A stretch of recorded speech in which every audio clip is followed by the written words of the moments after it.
Right, we're live at 5. There we go, hopefully that's centered. Okay, welcome to Roberts & Co, welcome to London, live at 5. How late are we? Yeah, a couple of hours. It's been worse. Right, little live jewellery making session. I'm going to make two gold rings. I need to make a red or rose gold ring, why there, and I need to make a yellow gold, both 1mm stackers. Also, I've been working on this ingot mould probably a week. We poured it, it was a live stream, poured it twice. Poured it once, it seemed fine, but a few days into rolling it out and it's cracked really badly. I don't know what the cause, I don't know exactly what the cause was, but it didn't start until a few days in. So we then re-poured that on another live stream on Saturday, I think, and I've peened it quite considerably. You know, this is one hole on the roller mills this has been through. So 9 carat gold ingot.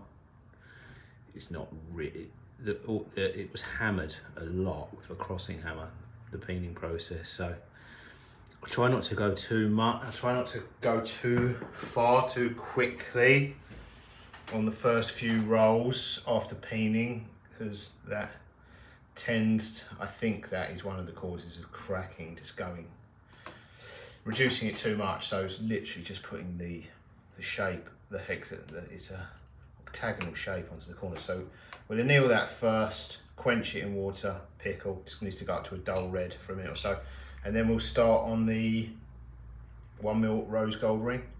If we get time, then I'll make a yellow gold one as well. Oh, beer, Sunday fun day. I found this beer, never seen this before, never tried it before. It's called Cruz Campo from Andalusia, Española, Sevilla. Let's give it a go. Cruz Campo.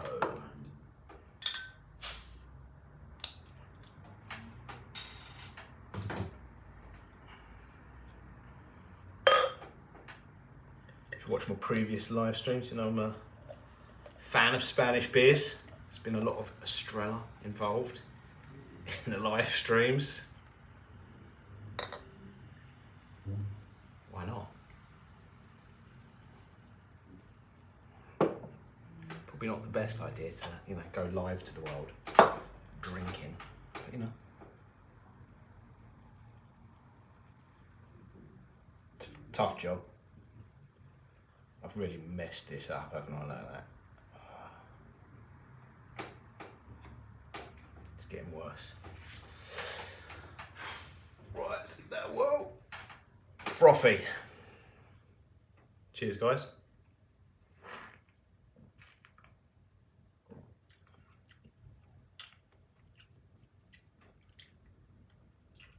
Okay.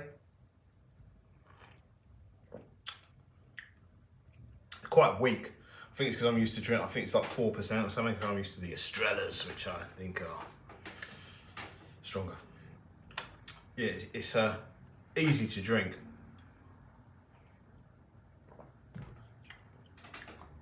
Weak.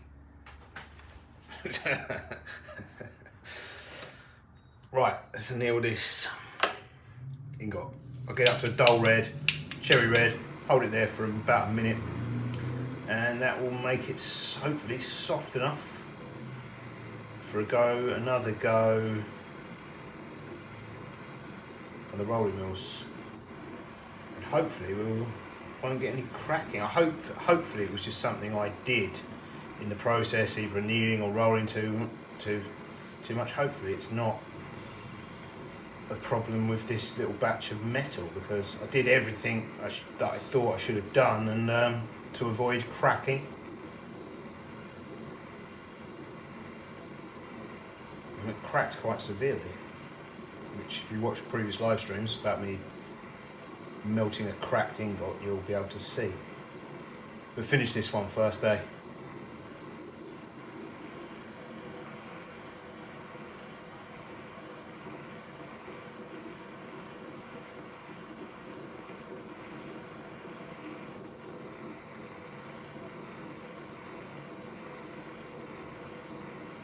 You know what I need to do? YouTube copyright free music, or this will get pretty boring.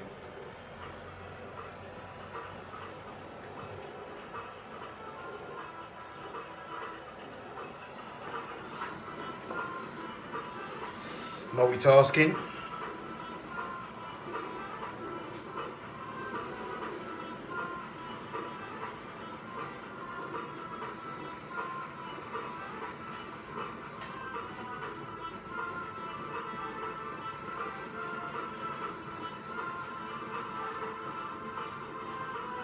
That's the colour we want. I'll just hold it there. We'll back the flame off a bit just to hold it at that temperature. It's the only real way you can gauge the temperature on small batches like this when you're torch firing them is the colour. So you need quite dim lighting to be able to, it's quite dim lighting and quite consistent. I've said this in previous live streams, that's why I quite like, I've got the ambient lighting you can see in here is the Philips Hue light bulbs. I think they're on, this is relax, I think the setting is in the app, 50% relax, and I actually got them so that to help with filming. All of the you know, filming gurus recommend Philips Hue or similar for the backdrop, and so yeah, I've got them for filming, but they've actually proved pretty useful as a consistent light source for doing jobs like this where you need to be able to see colour, because you can change the colour of the, you can change the, as the name would suggest, the hue of the light and the intensity. I would demonstrate, but we're filming this on the phone, and the app for the lights are on the phone. Right, that dude.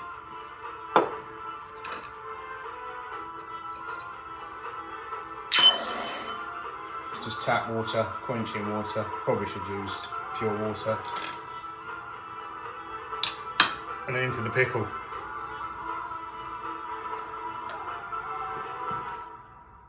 Hopefully that will clean up pretty good.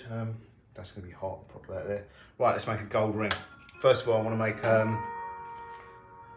rose gold size M. I've got a little sheet here I've got for the sizes for the 1mm stackers.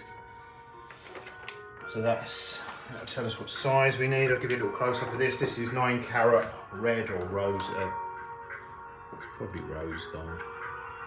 There are different, you can get different red golds depending on the amount of copper involved. Give you a different shade.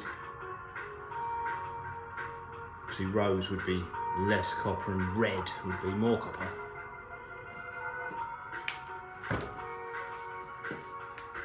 So let's get going with this. What do we need? Size M.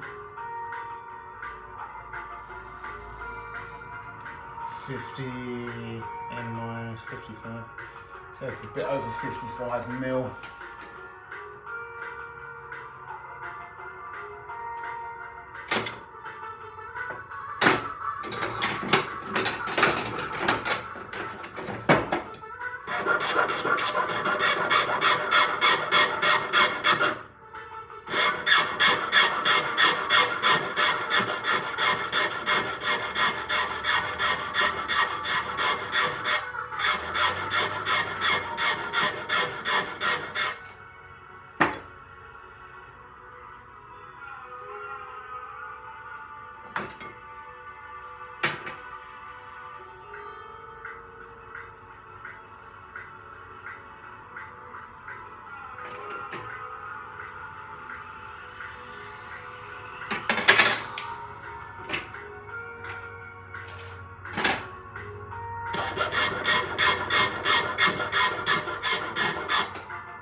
Hello, you.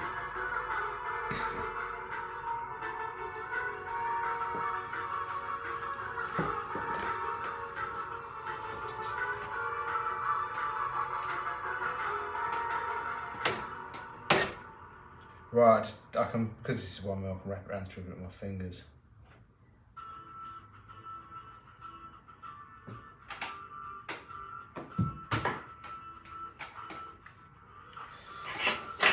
Right, flat half rounds. Probably the pliers I use the most because I make a lot of rings. No, it's actually they're not.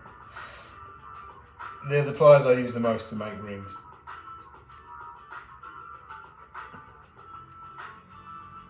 I'll probably over the lifetime, probably flat pliers I've used the most.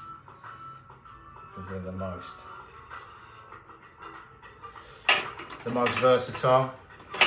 Oh, you probably can't see from that angle, but in this bench tin there's just a plier rack built in, which is great. So why I like these metal tins.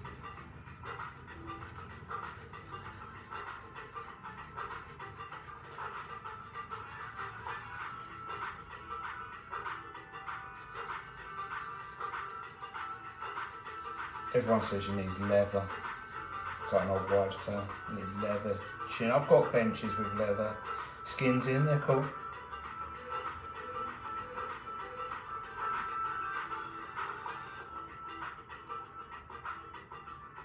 But not as cool as my metal chin.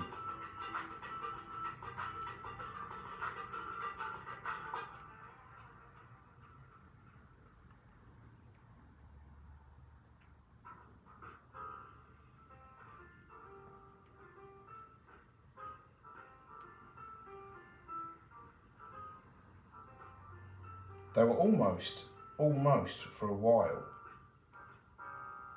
The leather sort of,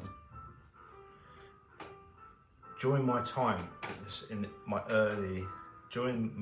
the jewellery trade, the standard height of a bench has been made higher because people have been getting bigger. So when I started, I think these are, I don't know what these are. I can tell you what they are actually, because I've got a meter over here. But we had them increase the height of them. So that is upside down. From floor to the top of the bench, it's 95.5 centimetres, which is an odd one, isn't it?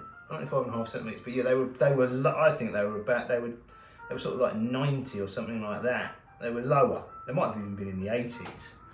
But originally, these benches, the standard height of a jeweler's bench was lower than they are today. So, if you were, 6 foot or whatever, you had to have a skin because your knees would have whacked against the bottom of the chin. But yeah, it's not a problem now. Bit of a boring trivia for you, for my days selling jewelry tools.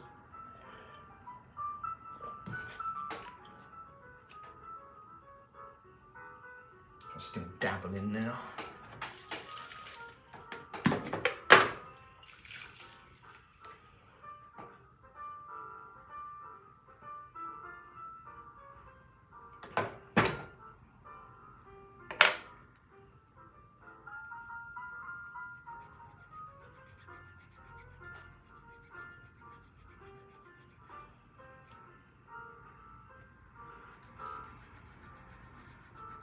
What I want to do with the red gold and the rose gold, I actually, at some point, it's a way off at the moment though, because we're still kind of getting,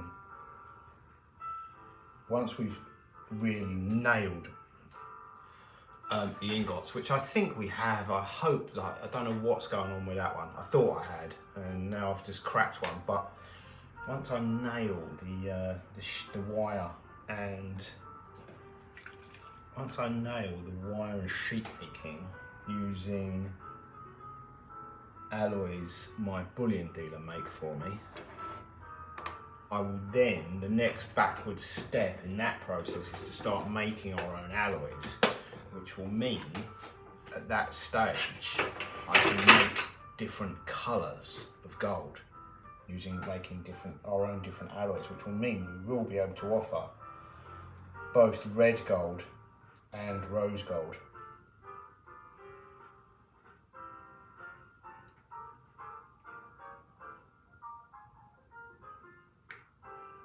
Green gold's a thing as well, which you don't see very often.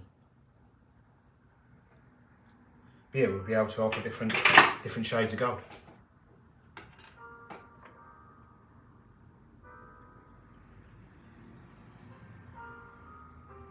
That's a plan for the future.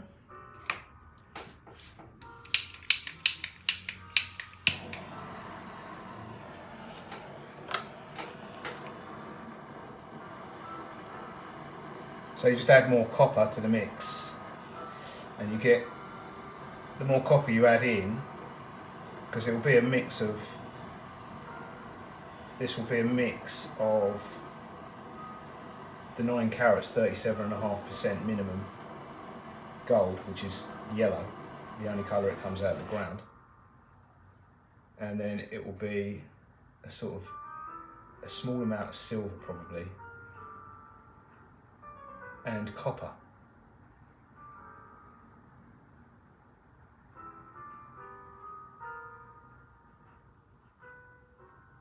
Looks good. And it's the copper that gives it the red tone.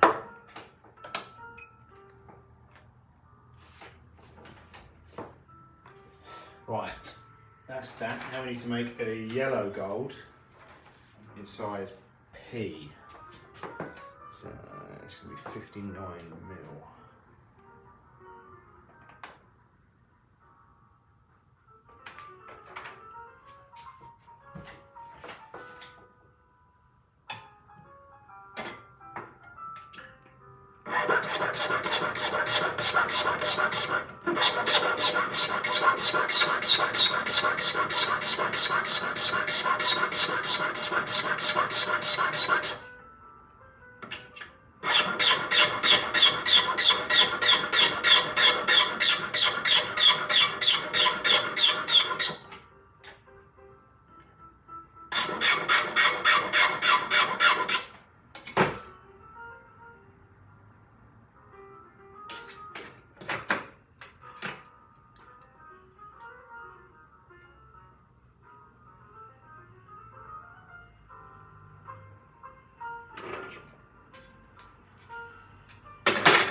That is hopefully what that gold ingot is going to ultimately end up looking like when we've finally get it down to 1 mil. That little gold ingot will be about 1.3 metres in length by the time it's 1 mil. Oh, well, it's 1. Always oversize it slightly, which gives us scope for polishing, filing.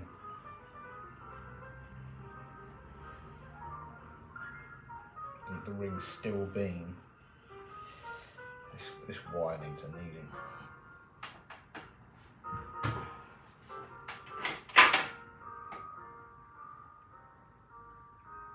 So I'm going to anneal it.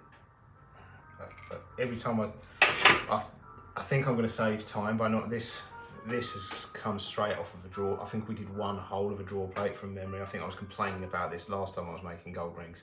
But what I think I'm going to save in time now by not annealing it, what often happens is because it's not annealed, when it's during the soldering process, it anneals and it moves, it relaxes. So you often end up, yes, I'm just going to anneal it quickly and then we'll pickle it, clean off the ends.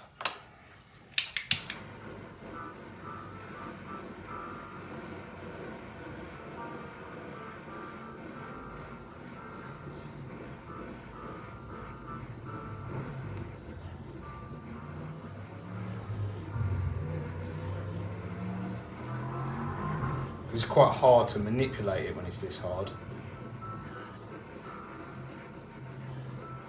So we sat there with a pair of pliers probably for equally as long as it takes just to quickly do this.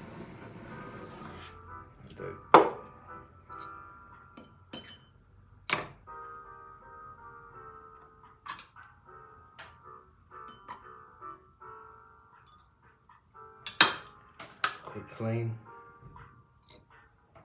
Right, let's wait in this, get this rose gold one out, give it a little file off. I can do that while we're waiting for that to, that was hot.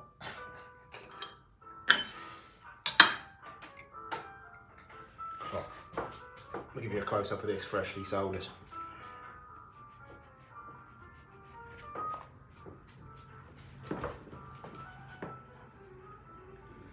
So a little bit of excess solder on there, which I now need to get off with a little needle file, escaping file.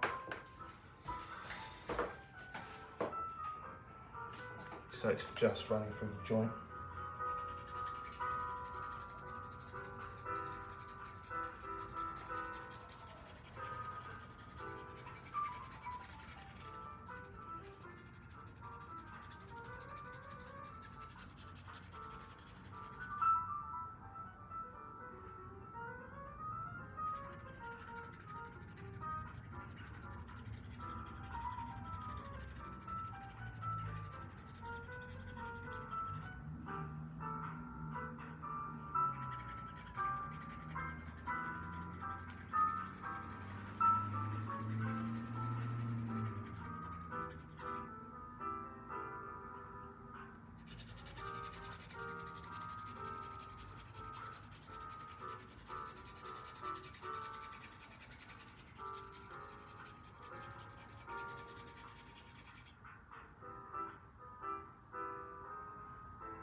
Okay, let me give you a close up of that.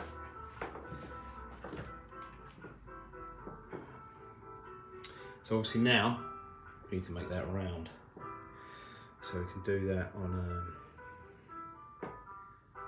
you know what we're doing with it? The rawhide mallet is in the other room.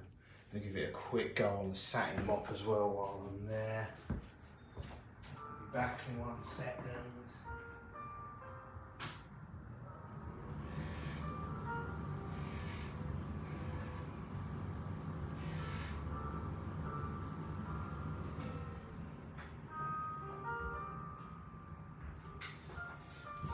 Okay, quick satin finish on that solder jointed area. Let's just straighten that out.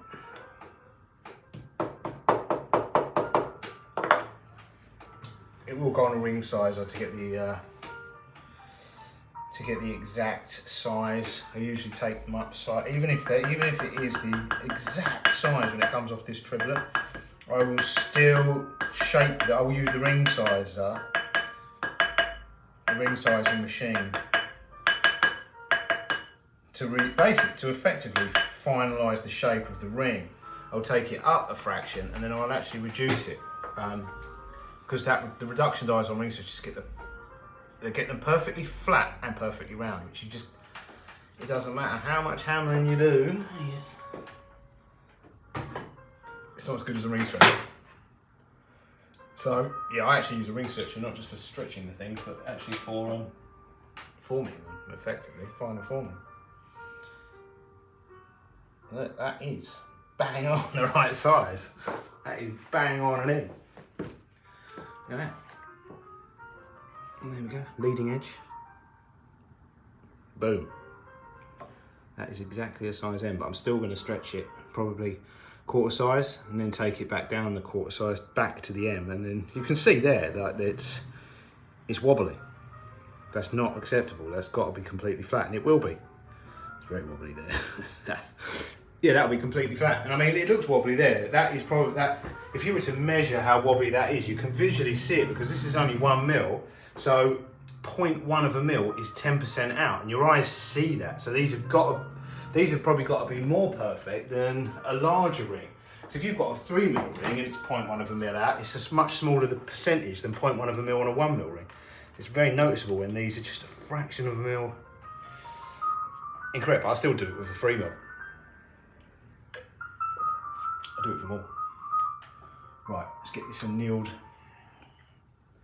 yellow gold out, clean the ends off.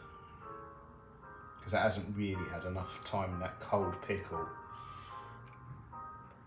to clean properly. So just use the needle file or the escapement file to get the end of the joints clean. Good clean joint. And that solder up. It should be much easier to manipulate with the pliers now, it's softer. Yep.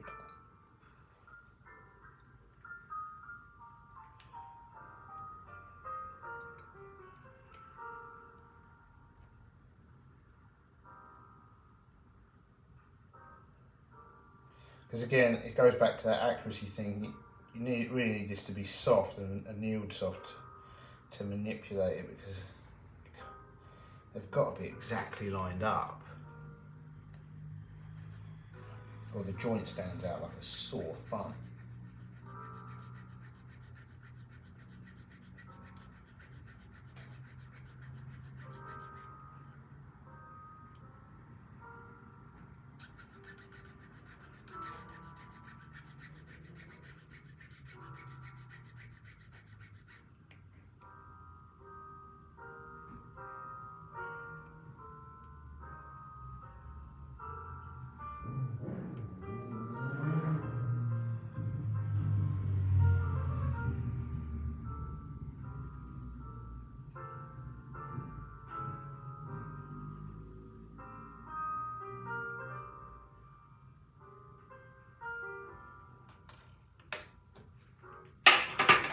Flux.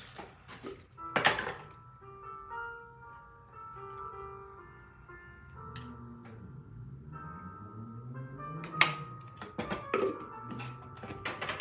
bit of solder.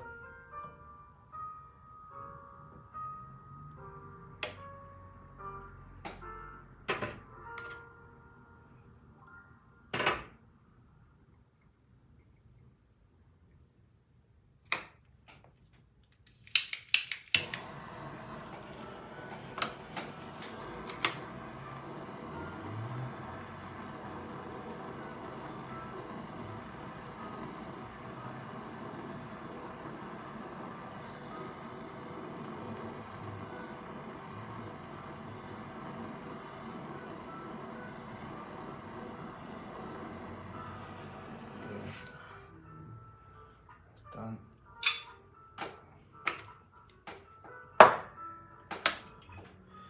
Right, what I want to do while I just wait for that to clean off a bit, well then once that's been in the pickle for a few minutes, I'll then be able to clean off that joint with the file, satinise it and shape it round, and then they'll be ready for polishing. But I've been making these T-bars, they're pre-polished, and some of them have got, well I'm just waiting for that to go. Some of these need a little bit of attention on the solder joint. So I just want to inspect these and do any little bit of clean up they might need.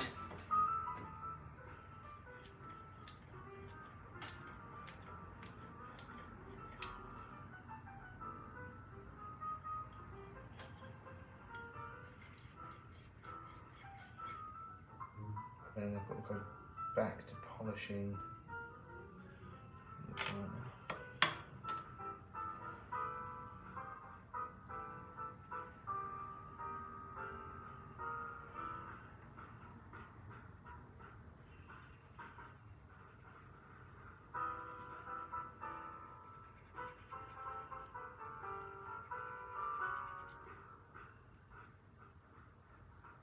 I think I assembled these too quickly. I was doing it during the live stream.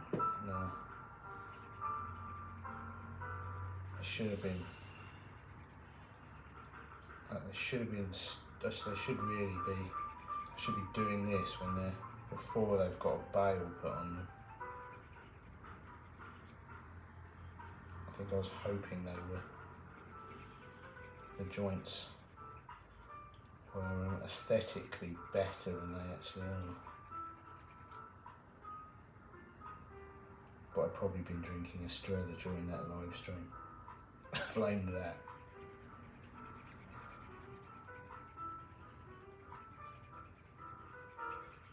It's Estrella's fault.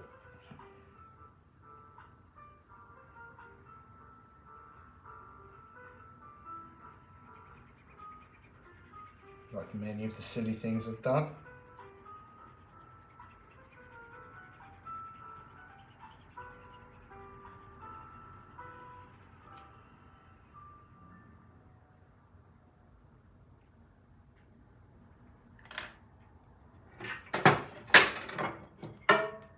Need to replace. There's actually, I've got emery sticks on this file. Emery sticks stuck. This is actually emery paper stuck to an old file, an old pillar file. But it's wearing. It's 3M emery paper, but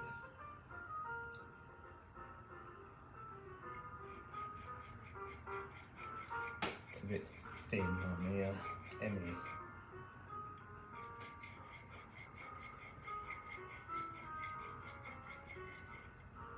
But one side of it should be noticeably coarser than the other. I can't really tell which one's which. They're both ultra fine.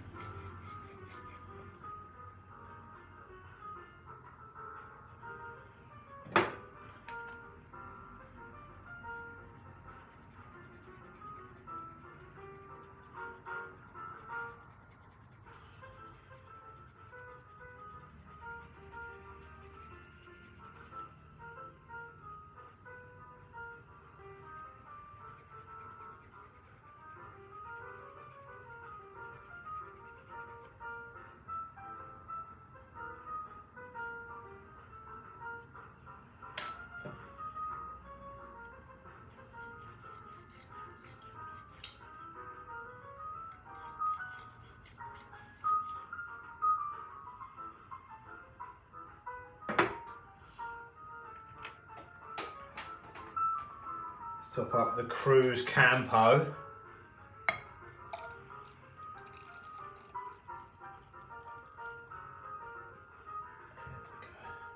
It's alright, this bit.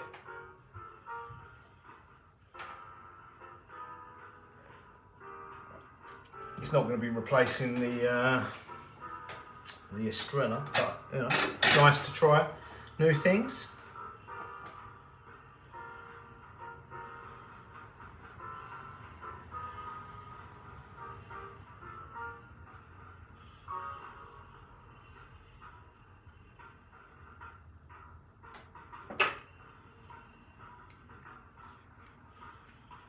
I now know my least favourite Spanish beer.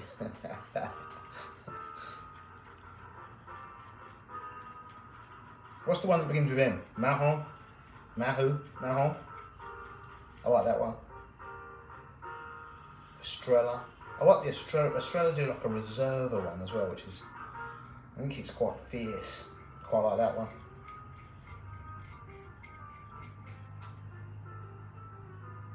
I think there's one that, what was the one that I thought was Spanish and it turned out to be Filipino? Was that San Miguel? No, it couldn't have been San Miguel. San Miguel's got to be Spanish, hasn't it? What was it?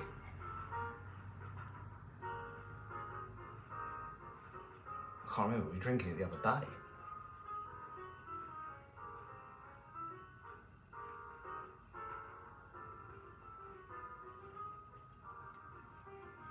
That would bug me. Yeah, there was a beer I was drinking the other day and I thought it was Spanish. It's popular in Spain, but it turned out to be Filipino.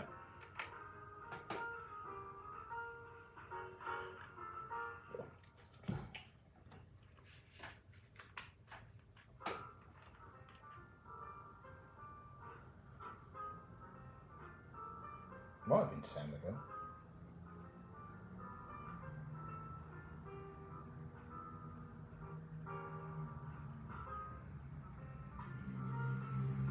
That's all right.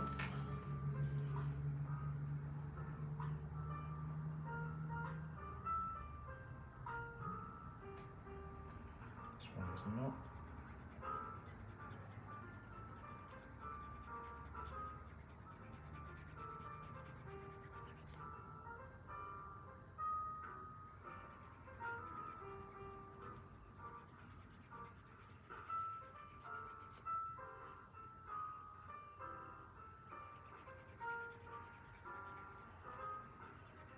I made a load of these T-bars in live streams this last week. I had loads of component parts. And then in typical fashion, whatever I've got loads of, they stop selling completely. It just stops. When I'm fully stocked on something, that's it, no one wants it. Anything I'm running low on, demand exceeds supply.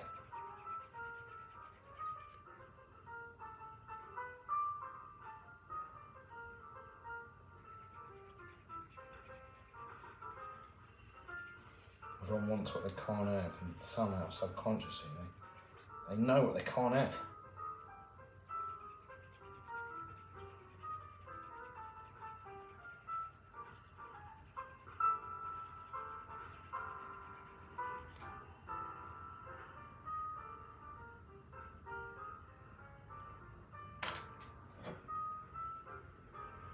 They might be able to manifest it, I can't. I have to make it.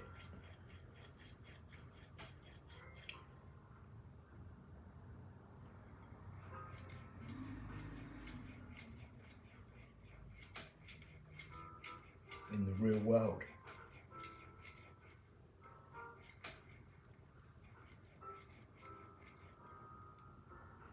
In this dimension.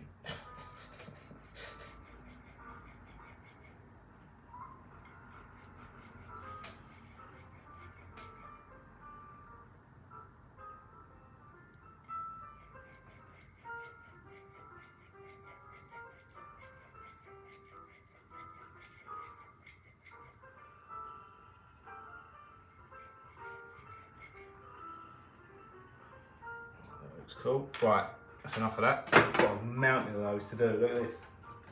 I'm not going to bore you with all of them, but I've got to sit and do that.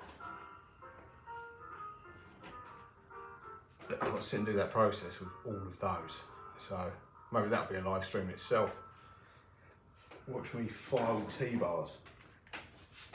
But those ones are good. Right, gold ring.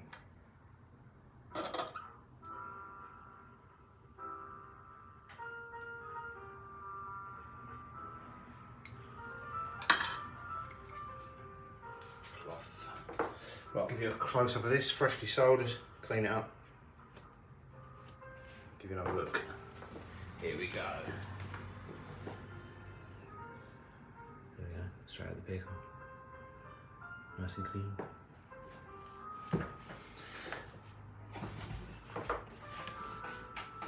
Right, I just use a very fine cut. That is a Barrett escapement file. Swiss.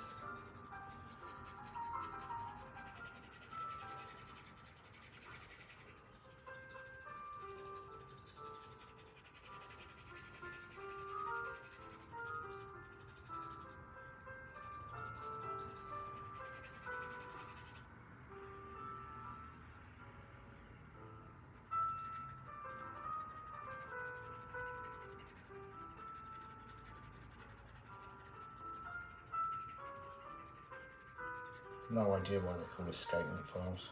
Sure, the internet knows. Being Swiss, is it a reference to watchmaking? Mechanical watches have an escapement.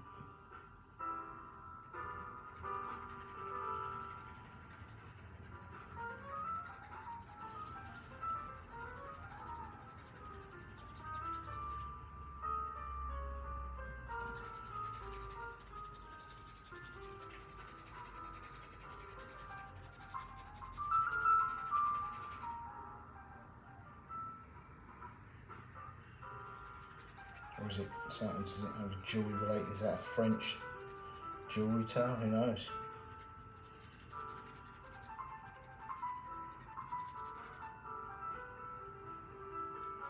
Might be one of those things like the triplet where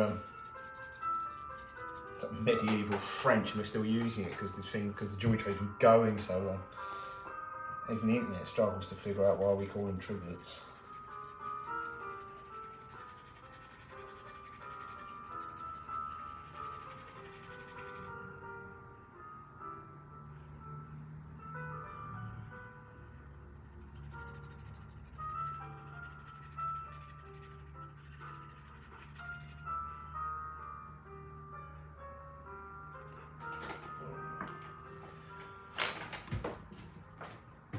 Where did that go?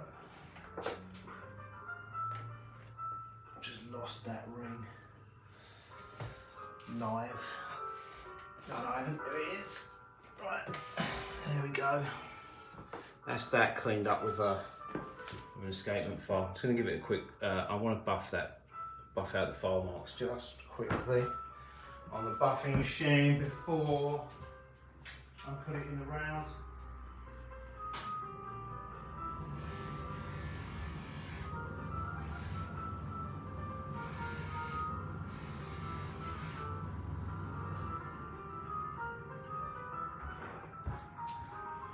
It's easier to do that, so that just really makes the joint invisible. It's easier to do that while it's in this form and round it and then try and do it.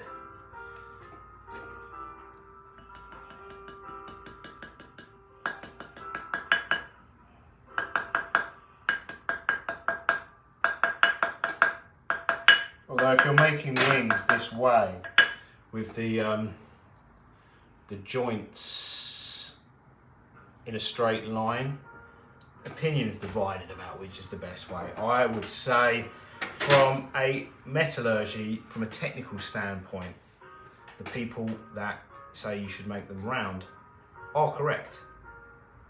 But I don't, because we're making pretty things, and I think you get a better looking joint doing it that way. However, when you then straighten it out, again, they argue about it endlessly, but they're both kind of right. But if you want to make something that looks the best looking ring, I think you're better off doing it the way that's not technically the better way, but you get a better looking ring.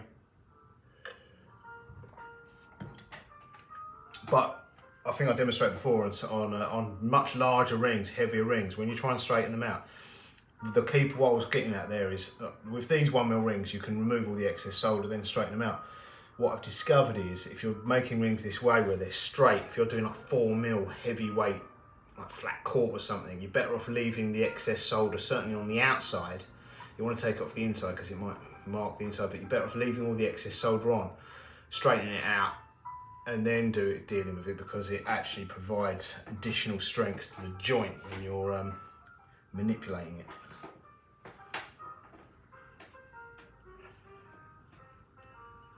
But yeah, I see loads of jewellers saying they've been making rings for 50 years, doing it the straight way, and they never break. Well, they break when I do it. Not often. I actually got one I was convinced. It doesn't happen all the time, and like most of the rings, like this one, most rings do not break when you're straightening them out. They just don't. I would say 3 out of 100. It's a small percentage. Like 3%, 2%, 3%, something like that. It's a small percentage, but it does happen. But people saying it doesn't are either very lucky or lying. Right, there we go. Let's get the ingot out. That looks pretty clean. In fact, that might have been what caused and oddly enough, could have been what caused the cracking. Although the pickle was quite weak when I was using it, because I've only just replaced it, but I accidentally left an ingot mould in the pickle overnight. Like, I did a live stream and forgot about it, and not until the didn't realise, so it was probably in the pickle for at least 12 hours.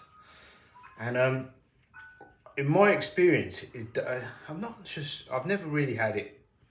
I've never had cracking on rings in that way making, but if you accidentally leave stuff in the pickle overnight, I've definitely experienced it weakening solder joints, especially on like when I'm making big batches of 1mm stacking rings. Like I'll do 100, 120. And like I was saying, you would always get a percentage.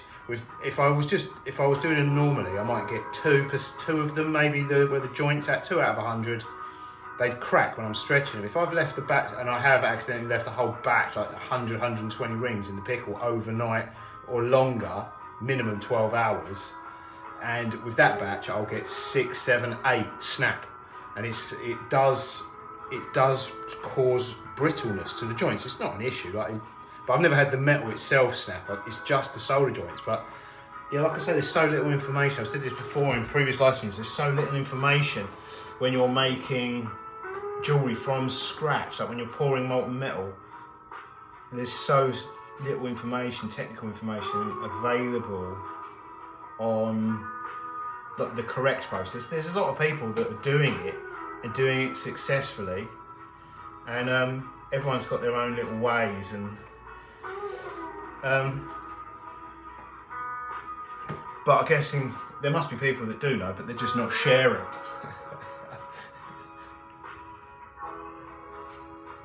Because why would you? Well, you know, you're basically giving away no one really wants, unless they're like trying to build a social media platform like we are. It's counterproductive to share all your trade secrets with your competitors. But then, what people want is transparency these days, isn't it? They want to see behind the scenes, which, you know, you don't get from a Cartier commercial. Although it'd be quite cool to see their Swiss factory, but I guess it probably looks like a watch factory. I suppose the issue those big guys have got, they possibly are all those that it's more like a stable of brands than a particular brand.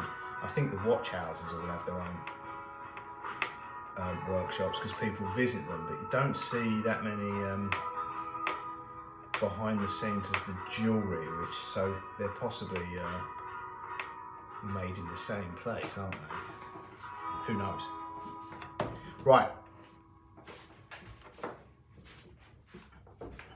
Get a close up of these. Boom. It's the gold ingot. Looking good so far. Little coppery hues on the surface. The first few times I annealed this, a lot of copper oxide on the surface. That completely brown. So it's looking good now. The copper oxide is subsiding. And there you've got, I don't know if you can make out, is that better in that light? The rose gold and yellow gold comparison of those two rings we've made. I don't know where the best light is. So yeah, that's 9 carat yellow gold, 9 carat yellow gold, 9 carat red gold or rose gold.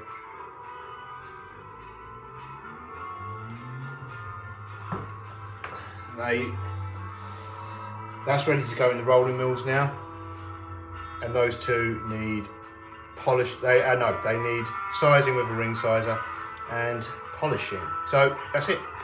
Thanks for watching, guys. Oh, and the T-bars, they're ready to go pre-polishing. Right, thanks for watching. See you in the next one. Toodles.